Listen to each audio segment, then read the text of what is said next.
નમસ્કાર ભક્તજનો, સ્વાગત છે તમારું આ ચેનલમાં। આજે આપણે મેરડીમાના ઇતિહાસ વિશે જાણીશું। માતા મેરડીની ઘણી લોકકથા છે। એ પ્રમાણે અલગ અલગ ઉત્પત્તિ જાણવા મળે છે। પણ પ્રથમ જ્યારે મેરડી માતાજી પ્રકટ થયા ત્યારે તેમનું નામ ન હતું। ત્યારે નનામીના નામથી જાણીતા, એટલે પ્રથમમાં નનામીના નામથી પ્રખ્યાત થયા।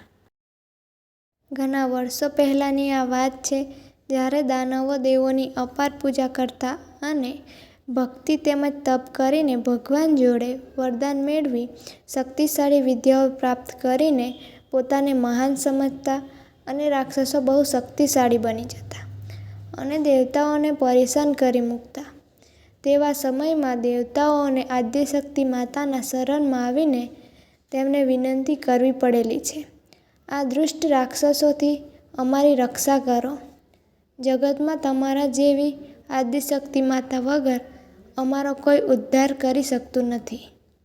જગતમાં તમારાથી કોઈ મોટું નથી।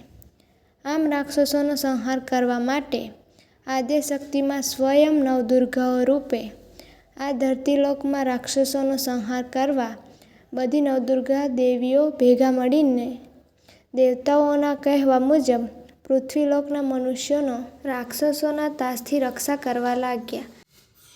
જેમાં એક રાક્ષસ અમરવૈયા દૈત્યના ત્રાસથી છુટકારો અપાવવા માટે જ્યારે નવદુર્ગા આ દૈત્યને મારવા માટે ગયા ત્યારે એ દૈત્ય ઘણો શક્તિશાળી હતો। તેને નવદુર્ગા સાથે ઘણા વર્ષો સુધી યુદ્ધ કર્યું। છેવટે તે રાક્ષસ થાકીને આ દેવીઓથી બચવા માટે ભાગવા લાગ્યો। ભાગતા ભાગતા તેમણે પૃથ્વીલોક પર સાયલા ગામના સરોવરમાં છુપાઈ ગયો। ત્યારે નવદુર્ગા બહેનોને સરોવરનું પાણી પીવા લાગ્યા। ત્યારે આ દૈત્ય સરોવર પાસે એક મરી પડેલી ગાયને જોઈ તેમાં તે છુપાઈ બેસી ગયો। ત્યારે છેવટે નવદુર્ગાઓએ ભેગા મળીને આ અમરવૈયા દૈત્યને માટે એક યુક્તિ વિચારીને એક શક્તિરૂપે દેવીને પ્રકટ કરવાનું વિચાર્યું। તે સમયે નવદુર્ગા ભેગા મળીને પોતાના શરીરના અંગમાંથી મેલ ઉતારીને એક નાની પૂતળી બનાવીને તેમાં પ્રથમ પ્રાણ પૂર્યા અને તેમને દરેક દેવીઓએ પોતાની શક્તિ પ્રદાન કરીને તેમને શક્તિરૂપે શસ્ત્ર વિદ્યા આપીને આ અમરવૈયા દૈત્યને મારવા માટે આદેશ આપ્યો। આમ પૂતળીએ નવદુર્ગાના કહેવા મુજબ આ રાક્ષસ જોડે યુદ્ધ કર્યું। એ વખતે પૂતળી અમરવૈયા દૈત્યને મારવા માટે નીચે ઉતર્યા હતા। તે એક ગાયના શબમાં છુપાઈને બેઠો હતો। ત્યારે આ પૂતળીએ પોતાની શક્તિ દ્વારા દૈત્યને બહાર કાઢીને તેને મારી નાખ્યો। ત્યાર પછી પાછા નવદુર્ગા સમક્ષ આવ્યા। ત્યારે તેમને આ પ્રભાવ જાણવા મળ્યો કે તેઓ કેટલા શક્તિશાળી છે। આમ નવદુર્ગાઓ ભેગા મળીને પોતાના મેલમાંથી પૂતળી બનાવી અને દરેક તેમની શક્તિ આપીને જે દેવીને પ્રકટ કર્યા છે અને તેમને પોતે યુદ્ધ કરીને રાક્ષસને મારી આવ્યા। ત્યારે નવદુર્ગાએ પૂછ્યું કે હવે મારે કયું કાર્ય કરવાનું છે? ત્યારે આવા પાપી રાક્ષસને મારીને તેમને આ દેવીને અવગણના કરીને તેમને દૂર જતા રહેવા જણાવ્યું। તે સાંભળીને માતાજીને બહુ ખોટું લાગ્યું। તેથી તેઓ પોતાને શુદ્ધ કરવા સ્વયં ભગવાન ભોલેનાથની પાસે ગયા અને તેમને ભોલેનાથને વિનંતી કરીને સઘળી હકીકત જણાવી કે પોતે એક રાક્ષસનો સંહાર કરીને આવ્યા છે। જેથી તેમને પોતાના શરીરને શુદ્ધ કરવા માટે ભોલેનાથને જણાવ્યું। એટલે ભોલેનાથ સ્વયં પોતાની જટામાંથી ગંગાજીને પ્રકટ કરીને સીધું માતાજી ઉપર ગંગાજીના શુદ્ધ જળની ધારા વહેવડાવી માતાજીને સ્નાન કરાવીને પવિત્ર કરી દીધા। ત્યારબાદ હવે મારું નામ શું રાખવાનું છે? ત્યારે ભોલેનાથે કહ્યું કે તમે નવદુર્ગાને જઈને પૂછી આવો। ત્યારે માતાજીએ જણાવ્યું કે નવદુર્ગાઓએ મને છોડી દીધી છે।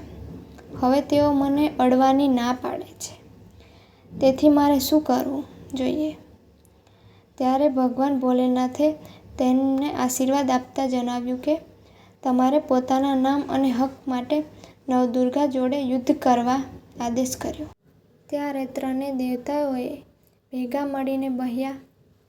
વિષ્ણુ અને મહેશ ભગવાને તેમને પોતાના શસ્ત્ર રૂપે બ્રહ્માજીએ પોતાની ગદા આપી અને વિષ્ણુ ભગવાને પોતાનું ચક્ર આપ્યું. ત્યારબાદ શંકર ભગવાને પોતાનું ત્રિશૂળ આપ્યું. આમ ત્રણેય દેવોએ આશીર્વાદ આપીને માતાજીને લડવા મોકલ્યા. તેઓ નવદુર્ગા જોડે લડીને પોતાના નામ અને હક માટે સ્વયં લડ્યા અને તેઓ વિજયી બની ગયા. ત્યારે તેમની શક્તિઓ સામે નવદુર્ગાઓને પણ ઝૂકવું પડ્યું અને આમ નવદુર્ગાઓનો પરાજય થયો. આમ માતાજી પોતાના નામ અને હક માટે નવદુર્ગા સાથે યુદ્ધ કરીને જીતી ગયા. તેથી તેમના પિતાજી ભોલેનાથ તેમને કહ્યું કે આજથી તમે તમારા માટે લડ્યા એટલે તમારું નામ શ્રી મેરડીમાં રાખવામાં આવેલ છે. મેં લડી એટલે હું પોતાના માટે લડી, જેથી તેમનું નામ મેરડીમાં રાખવામાં આવ્યું છે. જે પોતાના નામ માટે નવદુર્ગા જોડે લડી શકે છે તે પોતાના ભક્તોને તકલીફ પડવા દે ખરી, અને જો કોઈ તકલીફ પડે તો તે લેખને મેઘ મારીને લડીને તેમને સહાય કરે છે.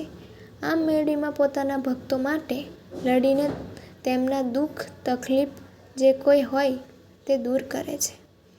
આમ મેરડીમાંની ઉત્પત્તિ થઈ, જેથી મેરડીમાં સ્વયં ભોલેનાથના પુત્રી તરીકે ગણાય છે. તેમને આશીર્વાદ આપીને જણાવ્યું કે કળિયુગમાં તમારી પૂજા આખો સંસાર કરશે. દરેક જાતના દરેક ભાતના લોકો તમને પૂજશે. તેમને વાહન સ્વરૂપે બોકડાને પસંદ કર્યું. તેનો પર સવાર થઈને તમે આખા જગતનો ઉદ્ધાર કરવા પ્રકટ થયા છો, જેથી આખો સંસાર તમારી જય જયકાર કરશે. ઠેર ઠેર તમારી ડેરીઓ, મંદિરો અને મોટા મોટા સ્થાપકો બનશે. કળિયુગમાં તમે જાણીતા જ્યોત સ્વરૂપ પૂજાતા થાઓ. દરેક માનવી તમારી ભક્તિ કરીને તમારા ગુણગાન કોર ફેલાવી તમને કળિયુગના દેવી તરીકે પૂજાતા કરશે. મહાશક્તિ મેરડીમાં તરીકે પૂજાય છે. શ્રી મેરડીમાં એ શંકર ભગવાનની જટામાંથી નીકળેલી ગંગાજીની ધારાને સ્નાન કરેલું, તેથી મેરડીમાં ચોખ્ખા ઉગતાની મેરડી તરીકે પૂજાય છે. તેઓ મેલા દેવી નથી, જેમ તેમના ભક્તો પૂજે તેમ પૂજાય છે. આમ કળિયુગના ઉગતાની દેવી તરીકે પૂજાતા થયા છે. માતાજી ખૂબ દયાના સાગર છે. માનવી જે ભાવીની ભજે એવું ફળ તેને આપે છે. યુદ્ધમાં મેરડીમાંના સ્મરણમાંની સહાયથી ચોક્કસ જીતાય છે. માં દરેક કોયમાં ભક્તોને સહાય કરે છે. જે ગામ નીકળતા કોટ બાંધવામાં આવે છે ત્યાં દરવાજા પાસે એક તરફ કાલભૈરવ અને એક તરફ મેરડી માતાજીની સ્થાપના કરવામાં આવે છે. કાલભૈરવ અને મેરડી માતા ગામનું રક્ષણ કરે છે અને મેરડી માની ચોકી મૂકી કહેવામાં આવે છે. વાસના નાકે, ફળિયામાં કે ઘરમાં માની સ્થાપના કરવામાં આવે છે. નાની દેરીમાં માની છબી પધરાવી અથવા નારિયેળમાં માનું સ્થાપન કરવામાં આવે છે. મેરડી માતાજી અનેક નામે ઓળખાય છે, જેમ કે મુજપરેની મેરડી, વાનિયાની મેરડી, હરાજીની મેરડી, શેરપરાની મેરડી, માઢની મેરડી, ઉગતી મેરડી, આથમતી મેરડી, ચોરાની મેરડી, કોઠાની મેરડી, વંજારાની મેરડી, વાઘરીની મેરડી, મળાખાઉની મેરડી, આવા અનેક નામે મેરડીમાં પ્રસિદ્ધ છે. માતાજીએ જેમને પરચાઓ આપ્યા છે તે જગ્યાએ માતાજી આ રીતે અલગ અલગ નામે પ્રસિદ્ધ થયા છે. તો આ હતો સૌના દુઃખ દૂર કરનારા મેરડીમાંનો ઇતિહાસ. જો તમને આ પસંદ આવ્યું હોય તો બીજા ભક્તજનો સાથે જરૂરથી શેર કરજો.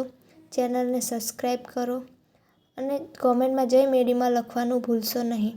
જય મા મેલડી.